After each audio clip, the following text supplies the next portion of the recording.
ভাদুঘরের স্বামীরাকে নিতে হেলিকপ্টারে এলেন নবীনগরের মোবারক। স্থানীয়দের মাঝে ব্যাপক কৌতূহল ও উৎসাহ।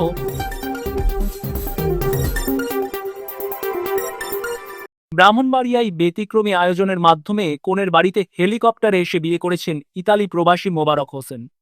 এমন আয়োজনকে ঘিরে স্থানীয়দের মাঝে ব্যাপক কৌতূহল ও উৎসাহ দেখা যায়। বর মোবারক হোসেন নবীনগর উপজেলার কৃষ্ণনগর ইউনিয়নের উত্তর লক্ষ্মীপুরের সাতঘর হাটি গ্রামের বাসিন্দা। তিনি প্রয়াত শেখ সাদির ছেলে এবং দীর্ঘদিন ধরে ইতালিতে বসবাস করছেন। পরে নীলিমা জাহান স্বামীরা ব্রাহ্মণবাড়িয়া পৌরসভার ভাদুঘর গ্রামের এলহাম পাড়ার বাসিন্দা। তার বাবা জসিম উদ্দিন শুক্রবার জুমার নামাজের পর হেলিকপ্টারে করে বর মোবারক হোসেন সরাসরি কনের বাড়ির নিকটবর্তী স্থানে অবতরণ করেন। এ সময় কনে হেলিপ্যাডে এসে বরকে ফুল দিয়ে বরণ করে নেন।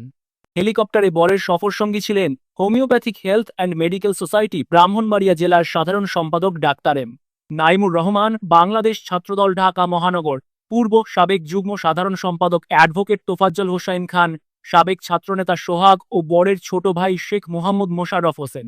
এরপর পারিবারিক ও ধর্মীয় রীতিনীতি অনুসরণ করে বিয়ের আনুষ্ঠানিকতা সম্পন্ন হয়। হেলিকপ্টারে বর আসার খবরে আশপাশের মানুষ ভিড় জমান এবং অনেকেই এই ব্যতিক্রমী মুহূর্ত মুঠোফোনে ধারণ করেন। এ ধরনের আয়োজন সচরাচর দেখা যায় না বলে এলাকা জুড়ে বিষয়টি আলোচনার কেন্দ্রবিন্দুতে পরিণত হয়। বিয়ের অনুষ্ঠানে আত্মীয় স্বজন ও শুভাকাঙ্ক্ষীরা উপস্থিত ছিলেন। বিয়ের পর নবদম্পতির সুখী ও সুন্দর দাম্পত্য জীবন কামনা করেছেন পরিবার ও এলাকাবাসী।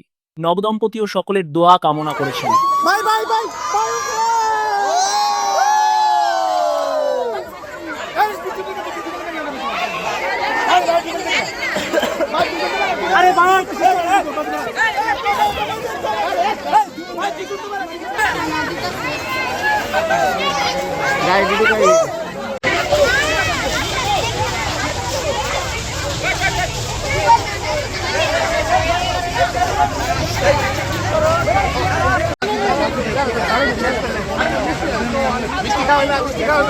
অনেক খুশি লাগতেছে, অনেক ভালো লাগতেছে। আপনারা যারা আসছেন, আমি যে হেলিকপ্টার নিয়ে আসছি, এটা সবারই একটা স্বপ্ন থাকে যে একটা হেলিকপ্টার নিয়ে যদি আমরা একটা শখ করতে পারি তাহলে আমাদের নিজের কাছে আমরা ভালো লাগে আর কি। আর সে ভালো লাগা থেকে আমি আমার এই হেলিকপ্টার নিয়ে আসছি।